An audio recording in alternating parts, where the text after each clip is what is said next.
अस्सलाम वालेकुम नाजरीन, मैं हूं फरूख अब्बास और चैनल है एनटीवी और शो है न्यूट्रल। जावेद जोई साहब और मैं आपके सामने मौजूद हैं शो लेके।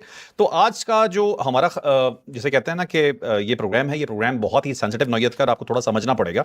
खबर है और खबर के अंदर भी खबर है और वही असल खबर है। अब हम पर हमला हुआ तो पूरी दुनिया तबाह कर देना, ये हुक्म दे दिया है ईरान ने हौसियों को। अब ये क्या खबर है, ये क्या हो रहा है, किस तरह से पूरी दुनिया जो है उसका गला दबा दिया जाएगा, ये सिचुएशन आपको बताएंगे।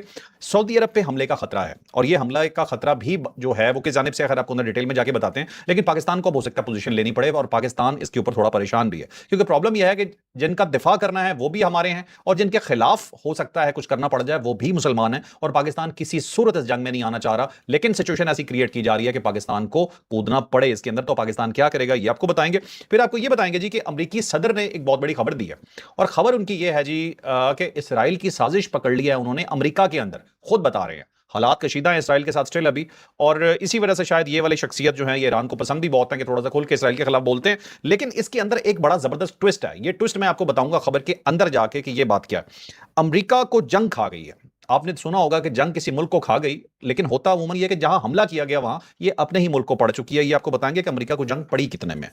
ईरान और अमेरिका एक दूसरे पे हमले जारी रखे हुए हैं, अब तक एक दूसरे का क्या नुकसान कर चुके हैं, क्या करने जा रहे हैं, ये बताएंगे। ऑपरेशन शाबान के हवाले से आपको लेटेस्ट अपडेट बताएंगे कि बलूचिस्तान में इस वक्त क्या सिचुएशन है। और फिर आपको ये बताएंगे वो आजादी जिसकी बहुत से लोगों को कदर नहीं है, वो आजादी अगर ना हो आपके पास तो आपके साथ क्या होता है। आज जो मिसाल आपके सामने हम पेश करेंगे, अगर आप वाकई जिसे कहते हैं ना कि दिल गुर्दा रखने वाले इंसान हैं और आपके जिसे कहते हैं ना कि इंसान ऐसा होता है कि वो बर्दाश्त नहीं कर सकता खबर, तो ये खबर बर्दाश्त करना बहुत मुश्किल हो जाएगा आज आपके लिए। तो ये बताएंगे ये क्या डिटेल है। पूरे वीलॉग की तरफ जाने से पहले, पूरे प्रोग्राम की तरफ जाने से पहले लाइक शेयर सब्सक्राइब करना नहीं भूलना। जावेद चौधरी साहब को शामिल करते हैं प्रोग्राम के अंदर। चौधरी साहब, सबसे पहली खबर जो मैं आपसे डिस्कस करना चाहता हूं, अमेरिकी सदर ने जो साजिश पकड़ी है उससे शुरू करते हैं। बेसिकली जेडी वैंस का इंटरव्यू है, इसका एक हिस्सा हम अपना जो पहला वीलॉग था उसके अंदर बता चुके हैं, लेकिन अब इसकी डिटेल आई है। ज़ाहिर खबर इवॉल्व होती है थोड़ी थोड़ी और अब इसकी प्रॉपर आई है खबर। ये बेसिकली एक यूट्यूबर को उसका इंटरव्यू है और इंटरव्यू 3 घंटे का, बड़ा लंबा। ये यूट्यूब पे ये फ़ायदा होता है कि जितना चाहे लंबा खींच लें। टेलीविजन के ऊपर तो ज़ाहिर है टाइम की पाबंदी होती है कि इससे ज़्यादा आप नहीं टाइम ले सकता, हर स्लॉट्स होते हैं। तो यूट्यूब का ये फ़ायदा है कि सारा दिन बैठ के लगे रहें बेशक, जैसे कि आपकी अपनी मर्जी होती है, जितना चाहे खींच लेते हैं, हमको रोक सकते हैं। आज 3.5 घंटे करते हैं। तो जेडी वैंस ने इंटरव्यू दिया, बड़ा तवील इंटरव्यू। उसका एक पोर्शन जो है इसराइल से रिलेटेड है और उसका जो पहला हिस्सा है वो हम बता चुके हैं, जिसके अंदर उसने कहा कि इसराइल अमेरिका के अंदर जो अपनी मकबूलियत है खो चुका है और सिर्फ 34% लोग हैं जो अब भी उसके बारे में पॉजिटिव सोच रहे हैं, जबकि बाकी सारे जो अमेरिकन हैं उसके खिलाफ हो चुके हैं। नौजवान जो है वो इसराइल के बहुत ही खिलाफ हैं कि इसकी वजह से हम बदनाम हो रहे हैं और हमारा रोजगार खराब हो रहा है और ये कान पड़ता रहता है प्रेसिडेंट का नेतन्याहू, और उसकी वजह से हमारे लिए मसाइल बढ़ते चले जा रहे हैं और जंगों में इसने धकेल दिया और इतनी ज़्यादा गुर्बत और बेरोजगारी और महंगाई जो अमेरिका के अंदर आई, और ये जिम्मेदार है इसराइल। तो अब नौजवान ये कहना शुरू हो गए। वहाँ पे जेडी वैंस ने एक और बड़ी मजेदार बात की। उसने कहा जी कि जब एमओयू हुआ था तो इसराइल ने बहुत ज़्यादा इन्वेस्टमेंट किया है अमेरिका के अंदर। वो ये चाहता था कि ये एमओयू है नाकाम हो जाए और जंग जो है अमेरिका और ईरान की जारी रहे और इस जंग को रुकना नहीं चाहिए। और उसने बड़ी भारी रकम जो है ना उसके ऊपर खर्च की है। मेरा ख्याल है क्योंकि इसराइल लॉबिंग कर रहा है बेतहाशा, तो उस लॉबिंग के ऊपर उन्होंने रकम डेफिनेटली इसराइल ने खर्च की होगी। हम अपने व्लॉग में बहुत ज़्यादा ये बता भी चुके हैं अपने प्रोग्राम में कि वहाँ पे बड़ी हैवी लॉबिंग के लिए जो तमाम बड़ी फर्म्स है उसको भारी पैसा दे के इसराइल ने अपने साथ मिला लिया हुआ है और वो अपना इमेज भी ठीक कर रहे हैं और उसके साथ साथ अपना जो मोटिव है उसको भी आगे सर्व करवाने की कोशिश कर रहे हैं। इसमें एक ट्विस्ट है, मुझे ये लग रहा है, आप देखिएगा अगर इससे इत्तेफाक करते हैं तो ये तो नहीं है कि पैसा अंधाधुंध इसराइल की तरफ से और यहूदियों की तरफ से लगाया जा रहा है और अमेरिकन उस पैसे को खा रहे हैं और उन्हें खुश करने के लिए वक्ती तौर पे एक छोटी सी जंग कर भी देते हैं, पैसा भी उनसे खाई जाते हैं, लेकिन कोई ऐसा हमला या ऐसी चीज नहीं कर रहा है कि जो ये जंग इतनी लंबी हो या रुकने का नाम ना ले या जैसे कहते हैं ना जंग ही बहुत बढ़ जाए, वो काम नहीं कर रहा है। देखिए ऐसा नहीं है क्योंकि इसराइल के पास उतना पैसा नहीं है जितना कहा जाता है। इसराइल तो खुद अमदाद लेता है और कर्ज खाने वाला मुल्क है इसराइल। लेकिन जो यहूदी लॉबी है वहां पे वो तो बहुत और लॉबिंग के लिए जो है ना वो पैसा खर्च कर रहे होंगे डेफिनेटली, क्योंकि अमेरिका दुनिया का वाहिद मुल्क है जिसके अंदर पॉलिटिशियन को लॉबिंग के लिए हायर कर सकते हैं। अगर ट्रंप ने परसेंटेज रखी हुई हो कि तुम पैसे पकड़ी जो मैं दो बम मार दूंगा, हर प्रेसिडेंट जो है चंदा जमा करके तो प्रेसिडेंट बनता है। वो जो कंपनीज फाइनेंस करते हैं ना उनको जो चैरिटी दी जाती है उसको जो फंड जिसको फंड रेजिंग कहते हैं वो अब उससे तय होता है कि कौन नेक्स्ट प्रेसिडेंट होगा। तो वहां पे अमेरिकन बड़े तेज हैं, वो जो बिजनेसमैन है बहुत ही तेज हैं और वो एक हारे हुए घोड़े पे पैसा नहीं लगाते।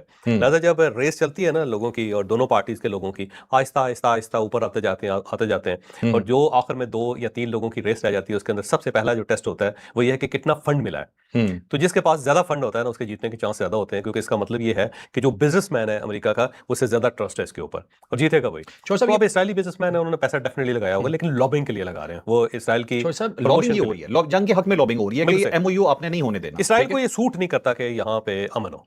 इसराइल को फायदा है इससे। अमरीकी अगर इनके कुछ ओहदेदार या कुछ लोग इनके शामिल होकर कहें कि ठीक है पैसे पकड़ लो, 2-4 बम 2-4 दिन बाद मार दिया करेंगे, नहीं, इनसे पैसे तो खाओ। 2-4 बम तो नहीं है। आगे चल के आपने खुद बताना है कि कितना ज्यादा पैसा खर्च हुआ है और कितनी जाने गई है अमेरिकन की, और डोनाल्ड ट्रंप वहां पे फंसा हुआ है। अमेरिका की इज्जत सारी खाक में मिल गई हुई है। ये छोटी जंग नहीं है, बड़ी जंग लेकिन अच्छा ये वो फिगर जो है ना इससे पहले का, चले बताते चले आ गया। हाँ, वो अगर फिगर कहते हैं तो मैं बता देता हूँ। ये वो खबर आगे भी छोड़ दिया करें, बट ठीक है, ये वाली बतानी है। तो ये बेसिकली तो वो जो जेडी वैंस का वो कहना है कि ये जो है ना, हमें अपने अमरीकी मफादात अजीज हैं और ईरान के खिलाफ जो जंग है इसका कोई फायदा नहीं है, जंग से कोई मसला हल नहीं होगा, मुआहिदा वाहिद हल है इसका और हमें उसकी तरफ जाना चाहिए। दूसरा उसने वो जो प्रेसिडेंट से रिलेटेड खबर थी कि ईरान के अंदर को हम तब्दीली लाना चाहते हैं या वहाँ पे जो फौज है उस ज़मीनी फौज को भिजवाना चाहते हैं, उसको उसने रिजेक्ट कर दिया। उसने कहा जी वहाँ पे जो लोग हैं उनका अपना फैसला है कि उनको कौन सी रजीम चाहिए, हम कौन होते हैं कि उसकी रजीम तब्दील करें, तो रजीम चेंज के लिए हम बिल्कुल वहां पे इन्वॉल्व नहीं है। दूसरा उसने कहा जी कि जमीनी फौज जो है हम बिल्कुल नहीं भेजेंगे, तख्ता जो है ना करने के लिए या तख्त से निकालने के लिए या रजीम चेंज करने के लिए हम कोई जमीनी फौज वहां पे नहीं भेज रहे। लेकिन जहां तक मेरी इंफॉर्मेशन है वो ये है कि जो आपने हुर्मस के अंदर ईरानी जजीरे हैं उनके ऊपर कब्जा जो है ना अमेरिका करना चाहता है, और वो कब्जा इसी शक्ल में हो सकेगा कि वहां पे ग्राउंड फोर्सेज हो और वो झंडा लहराए अपना, और उसको तीनों साइडों से फायदा हो, सपोर्ट हो नेवी से, और दूसरा खुद ग्राउंड फोर्सेज वहां पे हो और एयर कवर उसको मिले, तो फिर जाके वो वहां पे रख सकते हैं। और अगर फर्ज करें वहां पे रख लेते हैं तो उसका सबसे ज्यादा फायदा ये आपने हुर्मस के अंदर से ये होगा कि वहां से जहाज गुजर सकेंगे, क्योंकि फिर अमेरिकन कंट्रोल के अंदर चला जाएगा वो। लेकिन जो सब तो नामुमकिन नजर आता है, ये तो अपने फौज मुश्किल है, वाली बात। मुश्किल है। छोटा सा जजीरा ईरान तो फाड़ के रख देगा फिर। हाँ मुश्किल है, लेकिन एक फायदा है ना, फायदा ये है कि वो जो ईरान की एक मजबूरी कि उनका ग्राउंड उसके साथ रिलेशन नहीं है, वो जजायर है, और अब आपको जजीरे तक पहुंचने के लिए अपनी फौज को भेजने के लिए आपको कश्तियां चाहिए, मिसाइल तो है। और दूसरा ये मिसाइल तो मार सकते हैं वो, इसमें कोई शक नहीं, लेकिन मिसाइल मारेंगे तो अपना नुकसान करेंगे, उनकी अपनी आबादी है वहां पे, अपनी उनकी इंस्टॉलेशंस हैं वो बर्बाद होंगे। तो ये है ना, ये बड़ा ट्रिकी होता है गेम, के वहां पे लोग जो उनको हॉस्टेज बना लेते हैं या रुमाल बना लेते हैं, या वहां पे उनकी अपनी इंस्टॉलेशंस हैं, अपने मोर्चे हैं, उनके ऊपर वो काबज हो जाते हैं, तो क्या अपनी मशीनों को मारेंगे, अपने लोगों को मारेंगे आप, तो बड़ा मुश्किल हो जाता है, डिफिकल्ट हो जाता है। अगर किसी जगह पे ऐसी जगह पे जहां पे आपका जमीनी रास्ता ना हो, अब जमीनी रास्ता हो ना तो आप टैंक लेके जा सकते हैं, तोपे लेके जा सकते हैं, फौज वहां पे भेज सकते हैं। अब आपके पास क्या रास्ता रहेगा, आपके पास रास्ता बहरी जहाज है वो तबाह कर दिए उन्होंने, कश्तियां हैं उसको तबाह कर देंगे वो, तो वो ये वाला जो एक मंसूबा है ना कि वहां पे चले जाएं और जजायर के ऊपर कब्जा कर लें, ये फिजिबल है। लेकिन अंदर ईरान के अंदर उतरना जो है ना अमेरिका को सूट ही नहीं करता, वो मेरा नहीं ख्याल कि अमेरिका इतनी बड़ी गलती करेगा। तो बहरहाल ये सोच रहे हैं वो कि हो सकता है ये हो जाए और हो सकता है ये ना हो, लेकिन बहरहाल ये जो इसराइल है उसका मेरा ख्याल है मक्कू जो ठप दिया हुआ है इसने जेडी वैंस ने, और उसने ठीक ठाक किस्म के पर्चे उड़ा दिए जी, इसराइलियों ने बड़ा बदनाम किया। वैसे इसराइल जो है ना जेडी वैंस को पसंद भी नहीं करता, नेतन्याहू बिल्कुल पसंद नहीं करता, और ये बल्कि आपको एक याद भी होगा कि पिछले 2 महीने पहले जेडी वैंस और नेतन्याहू की लड़ाई होगी थी, बड़ी क्लास और ठीक ठाक किस्म की लड़ाई होगी थी, और जेडी वैंस तो हर जगह पे कहता है कि इसकी वजह से हम फंसे, इसकी वजह से हम मरे। और दूसरा ये है कि इनके जो मिनिस्टर्स हैं वो थैंकलेस हैं, उन्होंने आज तक अमेरिका का शुक्रिया अदा नहीं किया, जबकि उनके पास जितनी मशीनरी है, वार मशीनरी सारी की सारी हमने दी हुई है, और ये अमेरिकन के टैक्स पेयर की आमदनी है जिसको वहां पे खर्च किया गया, और हमारी बड़ी मेहरबानी है इनके ऊपर, हम आज भी इसको बचा रहे हैं। लेकिन ये थैंकलेस किस्म के लोग हैं, ये अमेरिका के ऊपर एतराज करते हैं, और बाकी दुनिया के अंदर भी इन्होंने फसाद फैलाया हुआ है। तो जेडी वैंस है ना बहुत खिलाफ है इसराइल के, और नेतन्याहू भी बहुत खिलाफ है इसके। और ढीठ और बेगैरत किस्म का आदमी, उसे क्या फर्क पड़ता है, जो मर्जी कहीं रखो, क्या बस फ्री का देते रहो मुझे। अच्छा जो साहब, अब ये जंग कितने में पड़ी अमेरिका को, अब जरा बताइए। अमेरिका के बारे में कुछ इतलात हैं, वो एक इतला तो ये है कि $150 बिलियन जो है इसके ऊपर अब तक अमेरिका का खर्च हो चुका है, जो अगर रुपयों में कन्वर्ट किया जाए तो 416 खरब 83 अरब रुपए है। तो ये इतना ज्यादा अमेरिका का खर्च हो गया। इससे अच्छा था यार कि कुछ 10, 15, $20 बिलियन हमें देते, हम इनकी सुलह करवा देते, मामला जंग होने नहीं देते। यहाँ इतनी दूर आ गए बिला अफजल और फंसे हुए हैं, पानी भी अपना पूरा करना इनके लिए बड़ा मुश्किल बना हुआ है। $10 बिलियन हमें देते, कहते जी ईरान के साथ मामला सेटल करवा दें, हमने करवा दें। पाकिस्तान का टोटल कर्जा 118 मेरे ख्याल अरब डॉलर है, 118 अरब डॉलर $150 जंग पे लगा अरब डॉलर उस पर लगा दिए सर। लेकिन ये पूरी एक ना वार एक इकोनॉमी होती है, ये याद रखो कि अगर $150 बिलियन लगा है ना तो इससे कहीं ज्यादा इन्होंने अपनी इकोनॉमी को डेवलप भी किया है। जिस तरह अब हथियार बेची जा रहे हैं, इन्होंने ताज़ा सौदे करने शुरू कर दिए हैं, सऊदी अरब को आज हथियार बेच दिए, फिर इन्होंने कुवैत को बेच दिए हैं, अब बहरीन को, बाकी पूरे रीजन को बेचेंगे, अभी भी उनको लूटेंगे। अभी नहीं, पूरी दुनिया के अंदर, क्योंकि उसकी वजह यह है कि अमेरिका के अंदर ये ज़हन रखो कि जितने हथियार बनाने वाली कंपनियां प्राइवेट है, गवर्नमेंट नहीं बनाते, तो अल्टीमेटली वो पैसे वापस चले जाते हैं। जहाज भी प्राइवेट कंपनी बनाती है, प्राइवेट हर चीज वहां पे, टैंक भी, हर चीज जो होती है प्राइवेट कंपनी बनाती है, लेकिन वो किसी को अमेरिकन गवर्नमेंट की या कांग्रेस की इजाजत के बगैर बेच नहीं सकते। हाँ हाँ, एक्सपोर्ट जो है वो कंट्रोल है। वो कंट्रोल है, ठीक है। कंट्रोल है। मिसाइल भी वही प्राइवेट कंपनीज बनाती है, ड्रोन प्राइवेट कंपनीज बनाती हैं। हम्म। और ये जो छोटे ड्रोन्स है ना, मक्खी जितने ड्रोन्स भी होते हैं, ये बड़ी दिलचस्प, मैं आपको बात बताता हूँ कि ये छोटा बच्चा जो है ना, सिर्फ वो इतनी छोटी जो वार मशीन है वो बना सकता है। और इसके लिए 8-9 साल के बच्चे हायर किए जाते हैं, और जो ही वो 17-1 साल की उम्र के होते हैं तो उनको रिटायर कर दिया जाता है। उसके बाद वो माइंड उसका बड़ा हो जाता है, तो फिर वो ये छोटी चीजें नहीं बना सकता। हैं? हाँ, ड्रोन टेक्नोलॉजी के अंदर जितने मिनिएचर्स हैं वो बच्चे बनाते हैं। अच्छा, कुदरत ने इंसान के अंदर ये अजीब एबिलिटी रखी है कि मेरे लिए सिर्फ नई चीज है ये। बच्चा अंडरस्टैंड कर सकता है सिर्फ इसको। अच्छा। आप देखते नहीं है कि आपका मोबाइल फोन होता है आपके घर में, अगर छोटा बच्चा है वो 1.5 साल 2 साल का, उसको खोल लेगा, खोल के चला लेगा। क्योंकि ये टेक्नोलॉजी जो है ना, ये बच्चे का माइंड जो है ना, इसको बहुत ज्यादा जल्दी समझता है, जल्दी अंडरस्टैंड करता है। अच्छा। और इसीलिए जितने मिनिएचर्स हैं ना, कि छोटे ड्रोन्स हैं और बड़े टेक्निकल किस्म के वेपन्स हैं जो सारे, वो अमेरिका के अंदर बल्कि पूरी दुनिया के अंदर जो छोटे बच्चे बनाते हैं। हम्म। तो स्पेशलाइज बच्चे होते हैं। अभी ये बल्कि ये जो हैकर्स हैं वही बच्चे होते हैं, और 20 साल से कम उम्र होती है। हाँ, और हैकर्स के बारे में तो सुना हुआ। तो जो इंडिया के जो हैकिंग की थी बड़ी बड़ी, जो उनके प्राइम मिनिस्टर हाउस की, बाकी जो ये सारे बच्चों ने किया, यंगस्टर से सर। यंगस्टर थे, 17 साल का बच्चा था। तो हम्म। वो जो बच्चे हैं ना, वो कर सकते हैं इसको, वही अंडरस्टैंड करते हैं। इसलिए बच्चे के लिए सीखना कितना आसान है, एआई सीखना सबसे आसान बच्चों के लिए, अच्छा, बूढ़ों के लिए मुश्किल है। मैंने सुना मोदी की अजीबोगरीब तस्वीर निकाल ली थी। और अच्छा। अमेरिका ने अभी तक ये तस्लीम किया जी, हमारे 30 अरब डॉलर लगे हैं, गवर्नमेंट की तरफ से ये तस्लीम किया जा रहा है, लेकिन एक्चुअल उनके 150 बिलियन डॉलर लगे हैं। 14 उनके फौजी मारे गए हैं, 414 उनके जख्मी हैं। और जख्मियों के लिए आपको याद होगा कि इन्होंने जो एमिरेट्स की फ्लाइट्स थी या कतर एयरलाइंस की फ्लाइट्स थी, पूरी फ्लाइट्स को इन्होंने एम्बुलेंस में कन्वर्ट किया था, जहाज़ों को, बिल्कुल। उसके अंदर फौजियों को लिटा के ये ले गए थे। इसराइल के 26 शहरी मारे गए हैं इसके अंदर, और 7800 जख्मी है, जख्मी इनके ज्यादा है। और इसके मुकाबले में ईरान जो है ना, 1701 बंदे इनके शहीद हुए, और हजारों की तादाद में इनके जख्मी हैं। तो ये मैग्नीट्यूड आप इसका ये अंदाजा लगा लें इसका, कि जो जंग होती है वो कितनी बड़ी तबाही फैलाती है छोटे मुल्कों के लिए, गरीब मुल्कों के लिए। मैं अक्सर लोगों को कहता हूँ कि शहादत एक बहुत बड़ा रुतबा है, और अल्लाह ताला ये खुश नसीबों को ये रुतबा देता है।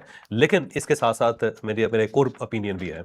वो ओपिनियन ये है कि असल जहाज जिंदा रहना होता है, और हर किस्म के हालात के अंदर सर्वाइव करके अपने दुश्मन तक पहुंचना, उसको गले से पकड़ना, ये असल कमाल होता है इंसान का। तो ऐसा मैं एक चीज़ सोच रहा था, ये जितने लोग जो है इस दुनिया से चले गए, ये ईरान के जितने लोग शहीद हुए, बाकी अमरीकी और इसराइलियों का हम जिक्र कर रहे हैं, इन्होंने कभी वापस नहीं आना। ये जंग की नजर हो गए, अना की नजर हो गए। इससे अच्छा था कि लड़के मरते। मैं वही कह रहा हूँ कि जिंदगी इनसे छीन ली गई। ठीक है, सिर्फ हुक्म था कि जाना है और लड़ना है, और वजह उसके पीछे कुछ भी नहीं। सर ये लड़े नहीं है ना, लड़के मरते हैं ना, फिर और सिनेरियो था। अब तो ये तो ऊपर ब्लास्ट हुए, बम फटे हैं, नहीं, उसमें शहीद हो गए। शोएब साहब, अमेरिका की तरफ से ऑर्डर आया, डोनाल्ड ट्रंप की बेवकूफी थी। अच्छा, ये अमेरिका फौजियों की बात कर रहे हैं आप? हाँ जी, मैं सबकी बात कर रहा हूँ, मैं सबकी बात कर रहा हूँ, ओवरऑल इंसानों की बात कर रहा हूँ। ये जितने इंसान चले गए, इसमें से कोई वापस नहीं आएगा जो इस जंग की नजर हो गया, और एक बेवकूफी हमाकत की नजर, एक बेवकूफी और हमाकत की नजर। सिर्फ 2-4 दिन कहा जाएगा जी आपने बड़ा अच्छा काम किया, और उसके बाद इनकी फैमिलीज जो हैं उन्हें शायद फिर को टेक केयर भी शायद करे या ना करे। अवार्ड दिया जाता है, और एक जो कब्रिस्तान के अंदर दफन कर दिया जाता है, और उसके बाद लूट किया जाता है, साथ वो बंदूकें चलाते हैं, कोई मोटिव हो ना, वापस चले जाते हैं। ऐसा मोटिव हो ना। अब जो ईरान था, कम से कम इनके जो लोग शहीद हुए, इनके पास एक मोटिव तो था कि अपने मुल्क को दिफा कर रहे हैं, दिफा कर रहे हैं। ठीक है, ये जो हमलावर थे ये तो किसी खाते में ही ना रहेंगे। तो उनकी ज़ाहिर जॉब है, जो अमेरिकन सोल्जर्स हैं उनकी ये जॉब है ना। वो कहते हैं ये जंग अजीब चीज वो कहते हैं कि it's our duty, it's our job. जो सब दो मुल्क आपस में लड़ते हैं, फिर दो मुल्कों की सुलह हो जाती है, दरमियान में जो लोग चले जाते हैं उनका नाम भी किसी को बाद में याद है। ये ट्रेजेडी है, ये कि दोनों साइडों पे इंसान है, दोनों एक दूसरे को नहीं जानते, दोनों ने एक दूसरे का कुछ नहीं बिगाड़ा, दोनों एक दूसरे को मारते हैं। बिल्कुल सही है। ट्रेजेडी है वैसे। अब क्या कह सकते हैं, अंडरस्टैंड करने वाली चीज है। इंसानों को अंडरस्टैंड करना चाहिए कि आप इंसान कुर्बान कर रहे हो। आपको पता है कि एक स्टोरी है, आजकल उसकी एक फिल्म भी आई हुई है, और वो 21 के नाम से एक फिल्म आई है। और ये बेसिकली जो एक सेकंड लेफ्टिनेंट था इंडियन, और 1971 की जंग में वो मारा गया था, और उसको जो वीर चक्र है ना, इनका एक सबसे बड़ा अवार्ड है, परमवीर चक्र बोलते हैं। परमवीर चक्र, ये हमारे निशाने अदर के बराबर है। और अभी तक 21 लोगों को मिला है, उसमें वो लड़का जो था ना वो भी था, और उसका जो वालिद था ना वो ब्रिगेडियर था। वो बाद में वो वालिद पाकिस्तान आया, और पाकिस्तान आके उस ऑफिसर से मिला था, उस ब्रिगेडियर से जिसने उसे मारा था। अच्छा, हाँ, कितनी ट्रेजिक स्टोरी है, बहुत ज्यादा। और वो ब्रिगेडियर हो गया हुआ था, और उसने फिर उसके वालिद को अपने घर पे ठहराया था। अच्छा, ये बड़ी ट्रेजिक स्टोरी।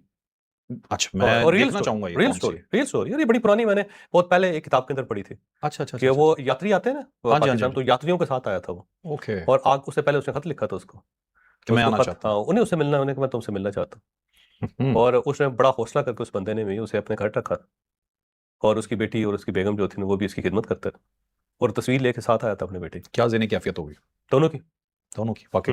ये बड़ी ट्रेजेडी होती है, जंग बड़ी खौफनाक होती है। इसके अंदर ऐसी खौफनाक कहानियां होती हैं कि बंदा लर्ज जाता। बिल्कुल सही। चलें चौसा, नेक्स्ट स्टोरी पे चलते हैं। हमारे पास दो बहुत बड़ी स्टोरीज हैं। एक तो यह है कि हुक्म दे दिया ईरान ने हौसी बागियों को कि भाई पूरी दुनिया का गला दबा दो, अगर ये हुआ तो। और दूसरा है कि जो हौसी बागी हैं इनकी तरफ से खतरा है कि सऊदी अरब पे हमला हो जाएगा और पाकिस्तान परेशान है कि अब दरमियान में ना आना पड़ जाए। ये हौसी जो है ना, एक तो हौसी जो है ना एक बंदे का नाम है, ये याद रखिएगा, जिसके नाम पे ये पूरी तहरीक बनी हुई है। बेसिकली तो इनको इंसारुल्लाह कहते हैं ना जी ये लोग, और हौसी एक बंदे का नाम है।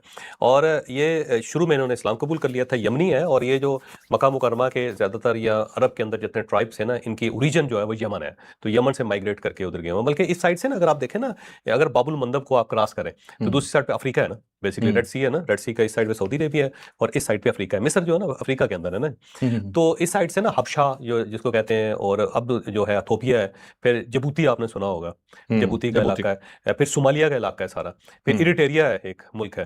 तो इस साइड से जितने लोग हैं ना, इवन हबशा से जो हजरत बिलाल हबशी रज़ी अल्लाह तआला अन्हु भी, ये सारे के सारे बाबुल मंदब से क्रॉस करके यमन आते थे, यमन से आगे जाते थे। तो एक रूट जो था ना अफ्रीका का जो लगता था अरब के साथ, वो थ्रू यमन था। तो ये बड़े शुरू के अंदर ये लोग मुसलमान हो गए थे और हजरत अली रज़ी अल्लाह तआला अन्हु के साथ इनकी बड़ी अकीदत थी। और फिर होती या होजीज जो हैं, उस वक्त उनका ये नाम नहीं था, यमनी इनको कहते थे। तो यमनियों ने जो जंग कादसिया हुई थी, जो जिसमें ईरान फतह हुआ था, कादसिया जो है ना करबला के बिल्कुल करीब है, और ये उस वक्त ईरान का हिस्सा था। तो वो जो जंग कादसिया में हुई थी, उसके अंदर इन्होंने बड़ा यमनी ने बहुत बहादुरी के साथ लड़े थे। और बाद में इनकी ज़ाहिर हजरत अली रज़ी अल्लाह तआला अन्हु के खानदान के साथ बहुत कुर्बत थी। बल्कि जब हजरत इमाम हुसैन रज़ी अल्लाह तआला अन्हु करबला पहुंचे, तो वहाँ पे जब उनके डायलॉग हुए यमनी यजीदी फौज के साथ, तो उन्होंने जो दो ऑप्शन दिए थे ना कि अगर आप मुझे इजाज़त दो तो मैं वापस चला जाता हूँ, और दूसरा जो उन्होंने कहा था मुझे यमन जाने दो और वहाँ पे मैं जिला वतनी की ज़िंदगी गुजारूंगा। तो उस वक्त वो इन्हीं के पास आना चाहते थे हज़रत इमाम हुसैन। यानी होतीज़ जो है ना इस कदर कमिटेड है, और ये बड़े खौफनाक किस्म के वारियर हैं बिल्कुल, और बड़े तगड़े वारियर जिनको कह सकते हैं। और इनकी जो लड़ाई अरबों के साथ वो बड़ी पुरानी है, तो आज की नहीं है, ये भी अरब, दोनों की जुबान अरबी है, दोनों का ओरिजिन एक है, लेकिन मसला का फ़र्क है ये। तो बहरहाल अब ये ईरान के पीछे हैं, और ये नॉर्थ यमन है जिसका सना कैपिटल है बताना चाहता हूँ, और उसके साथ इनका ताल्लुक है। और ईरान ने बहुत सारे मिसाइल इनको दे रखे हैं, ड्रोन टेक्नोलॉजी अभी शिफ्ट करना चाहते थे, और उस शिफ्ट जब कर रहे थे, अपने साइंटिस्ट भेज रहे थे, एक्सपर्ट्स भेज रहे थे, इंजीनियर भेज रहे थे, मटीरियल भेज रहे थे, तो अभी सऊदी अरब के कहने पे जो साउथ यमन है उसने इसके ऊपर अटैक करके वो स्ट्रिप ही तोड़ दी थी, ताकि जहाज लैंड ही ना कर सके सना एयरपोर्ट के ऊपर।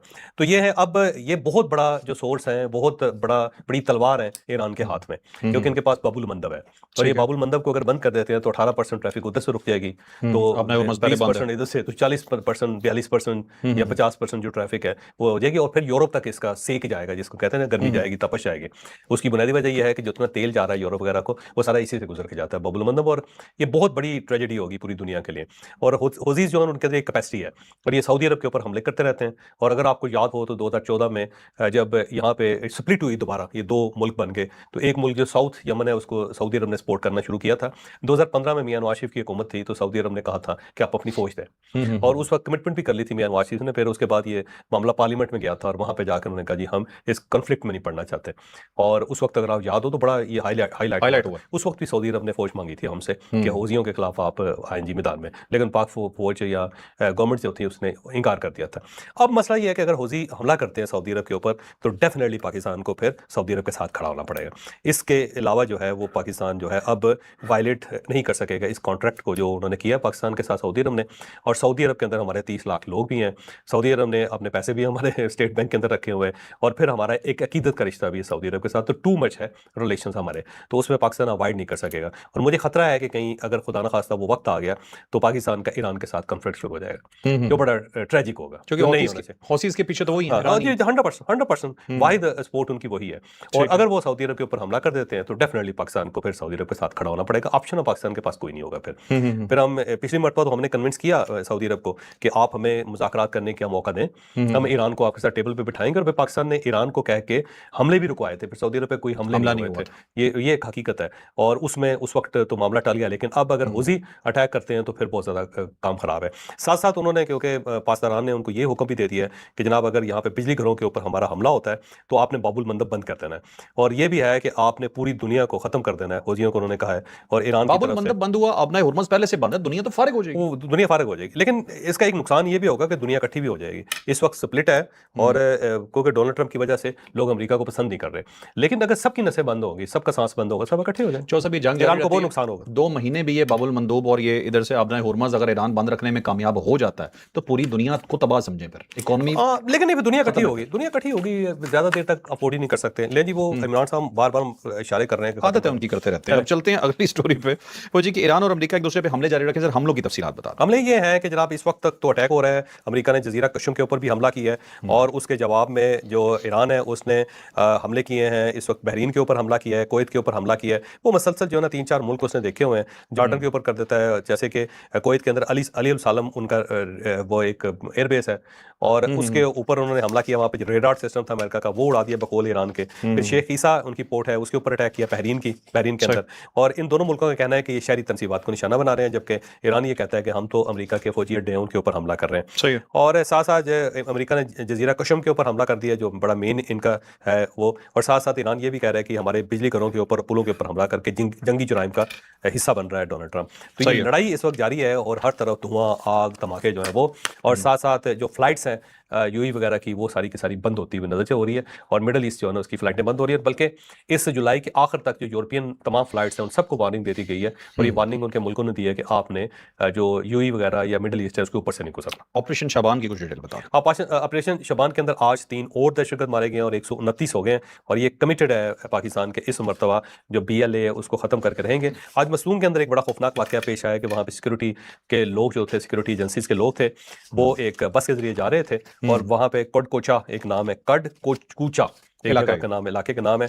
वहाँ पे BLA ने इनके ऊपर अटैक किया है। तो उसमें 2 हमारे जवान जो हैं वो शहीद हो गए। और जब जवानों ने रद्द-ए-अमल में कार्रवाई की तो 10 BLA के लोग जो मारे गए, जख्मी भी हुए हैं और फिर वो लोग वहाँ से भाग गए। तो ये बलूचिस्तान के अंदर जो है ना हालात को बहुत अच्छे नहीं है, जिसके हम ऊपर थोड़ा सा, लेकिन इस दफा ये सफाया करके छोड़ेंगे, इस दफा सफाया करके छोड़ेंगे। ये बलूचिस्तान में जो भी है ये दहशतगर्दी इंशाल्लाह एक ही दफा खत्म होगा। और पाकिस्तान ने एक और सऊदी अरब के बारे में पाकिस्तान का एक व्यू आ गया। पाकिस्तान ने कहा जी सऊदी अरब हमारी रेड लाइन है और अगर उसके ऊपर हमला हुआ तो हम उसे पाकिस्तान के ऊपर हमला समझेंगे। तो पाकिस्तान ने अपना बयान जो है वो जारी कर दिया है और उसकी वजह सिर्फ ये है कि पाकिस्तान जो है इस मामले में बड़ा क्लियर है। और साथ दुबई से भी आवाजें आ रही है कि वहां पे भी इस वक्त जो डाउनटाउन है उसके अंदर हमले हुए हैं, धमाकों की आवाजें हो रही हैं और वहां पे धुआं उठ रहा है। जबकि उनकी जो गवर्नमेंट है दुबई की, वो इसे रिजेक्ट करी है। उन्होंने कहा जी इससे गलत है, ऐसा कोई मामला नहीं हुआ। साथ ही ऑयल की जो कीमतें हैं, जो ब्रेंट ऑयल है उस जो $84 पर बैरल हो गया और साथ साथ जो अमेरिकी ऑयल है WTI वो $79 हो गया और मिल नहीं रहा। ये भी ध्यान में रखें, अब तो शॉर्ट होना शुरू हो गया। बिल्कुल ठीक है। अच्छा जी, अब आखिरी स्टोरी जो है मेरी ये फेवरेट स्टोरी है। मैं सिर्फ कुछ लोगों से मुखातिब होना चाहता हूं जो मुल्क से बाहर बैठे हैं ना, जो बाहर कहते हैं कि पाकिस्तान में आग लगा दो, बाहर निकल आओ, तबाह कर दो, ये आज़ादी की जंग है। आज़ादी की जंग नहीं है, ये तुम्हारी बेगैरती की जंग है। ये जो मिसाल अब आपको देने लगे हैं ना, जो हम आपको बताएंगे यहाँ पे कि जब आज़ादी नहीं होती, मुल्क में अमन नहीं होता तो क्या होता, तुम वो गंद हो जो चाहता है कि पाकिस्तान के अंदर भी खुदा ना खास्ता ऐसा ही कुछ हो। नहीं तो सर मेरा दिमाग खराब हो जाता है जैसे इन लोगों को मैं सुनता हूं। ये जज्बाती होने वाली स्टोरी है। तो साहब अक़वाम मुत्तहिदा की एक खबर आई है 2 कश्तियों के डूबने की, जरा बताइएगा। म्यांमार की 2 कश्तियां हैं और ये उसके ऊपर 500 लोग सवार थे। ये म्यांमार में, क्योंकि वहाँ पे एक रकाइन का इलाका है, वहाँ पे बहुत अरसे से पड़ा चल रहा है, लड़ाई चल रही है। और वहाँ से ये बेचारे निकले, 2 कश्तियों के अंदर सवार हुए और एक बांग्लादेश का कॉकस बाजार है उसके अंदर। कॉकस बाजार वैसे मजे की बात बताऊं, दुनिया का सबसे बड़ा बीच जो है ना कॉकस बाजार में। अच्छा। हाँ, ये बांग्लादेश के अंदर। हाँ, बांग्लादेश में कैंप है बांग्लादेश के अंदर। और ये बड़ा खूबसूरत है और ये शहर इस तरह है कि एक पट्टी के ऊपर बना हुआ और इसकी दोनों साइडों पर बीच है और बहुत ही खूबसूरत इलाका। और दुनिया में बहुत कभी टूरिज्म होती है, जब ये पाकिस्तान के साथ था तो बहुत टूरिस्ट जाते थे वहाँ पे, आज भी जाते हैं कॉकस बाजार में। सही। तो ये पहले एक बाजार बना था और उसकी वजह से इसको कॉकस बाजार कहते हैं। तो बहरहाल एनी हो, वहां से भी ये लोग चले और उसके बाद ये बेचारे दरमियान में एक कश्तियां डूब गई और डूबने से जो है ना ये बेचारे फौत हो गए दुनिया से। कितने लोग? 500 लोग।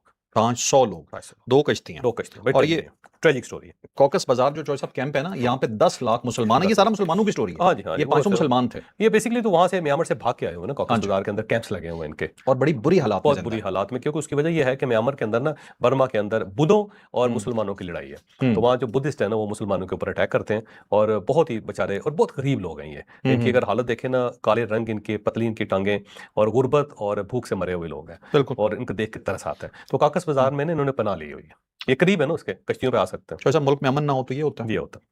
मुल्क की कदर करनी चाहिए, मुल्क की कदर, अमन की कदर, ठीक है। और ये जो आग लगाने वाले इन्हें जूते मारने चाहिए यार। तो ये था नाज़रीन आज का व्लॉग। यकीनन आपके लिए इन्फॉर्मेटिव रहा होगा। जाते हुए यही कहूंगा जी कि फिर माजरत खाऊं कि मोदी को और इसराइली शैतान को गाली नहीं दी तो कबूल कीजिए, लाना तुम्हारी तरफ से। लाइक शेयर सब्सक्राइब, इजाजत दीजिए, अल्लाह हाफिज़। पाकिस्तान